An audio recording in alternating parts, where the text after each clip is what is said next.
میرا نام محمد انسکان رحمانی خان ہے. میں چھٹویں جماعت کا طالب علم ہوں.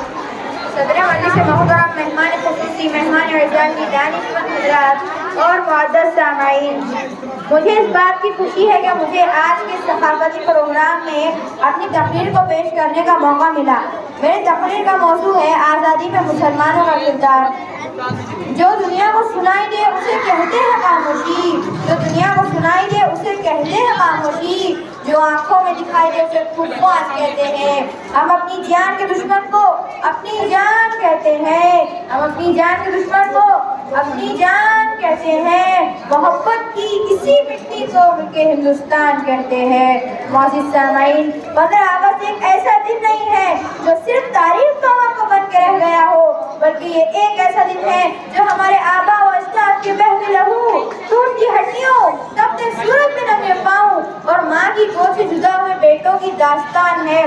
میرے ساتھیوں، یہ ایک ناقابل حقیقت ہے کہ مسلمانوں کی قربانیوں کا صلہ ہے کہ آج ہمارا ملک آزاد ہے. اس ملک پر جتنا دوسرے مذاہب کا حق ہے اتنا ہی حق ہمارا ہے. ہمیں پہچانتے ہو؟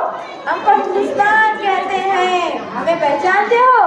ہم کو ہندوستان کہتے ہیں، مگر کچھ لوگ جانے کیوں ہمیں مہمان کہتے ہیں.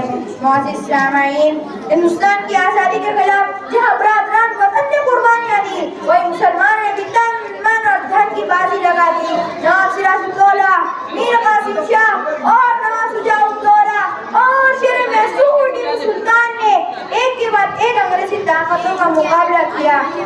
میرے ساتھیوں، کیا آپ جانتے ہیں کہ انگریزوں بھارت چھوڑو کا نعرہ ممبئی میں پیدا ہوئے یوسف علی نے دیا تھا، جو کہ ایک مسلمان تھے. بھگت سنگھ کا کیس لڑنے والے آصف علی، جو کہ ایک مسلمان تھے. انقلاب زندہ باد کا نعرہ دینے والے حسن موہانی، جو کہ ایک مسلمان تھے. جے ہند کا نعرہ دینے والے زین العابدین، جو کہ ایک مسلمان تھے. یہاں تک کہ ہمارے ہندوستان کی آن بان شان ہمارا ترنگا، اس کا ڈیزائن بھی ایک مسلمان قابل نے بنایا تھا، جن کا نام تھا ثریا طیب جی. نفرتوں کے نام سے بھی ہم تبسم کرتے ہیں، نفرتوں کے نام سے بھی ہم تبسم کرتے ہیں، محبتوں کے ساتھ ہم تکلف کرتے ہیں. وہ وطن سے وفاداری کا ثبوت مانگتے ہیں، وطن سے وفاداری کا ثبوت مانگتے ہیں.